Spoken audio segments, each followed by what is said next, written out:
তাই পবিত্র ঈদে মিলাদুন্নবী পালিত হবে ৬ সেপ্টেম্বর। রোববার জাতীয় চাঁদ দেখা কমিটির সভায় এ কথা জানানো হয়। এর আগে সন্ধ্যা 6:30টায় ইসলামিক ফাউন্ডেশনের বাইতুল মোকাররম সভাকক্ষে এ সভায় সভাপতিত্ব করেন ধর্ম উপদেষ্টা ডক্টর আফম খালিদ হোসেন।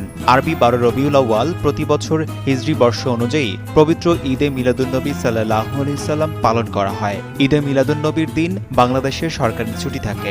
আরবি ঈদে মিলাদুন্নবীর অর্থ মহানবী সাল্লাল্লাহু আলাইহি সাল্লামের জন্মদিনের আনন্দ উৎসব। মুসলমানরা 12 রবিউল আউয়াল মহানবী হযরত মুহাম্মদ সাল্লাল্লাহু আলাইহি সাল্লামের জন্ম ও মৃত্যু দিবস হিসেবে পালন করে, কারণ এই দিনেই তিনি ইন্তেকাল করেন।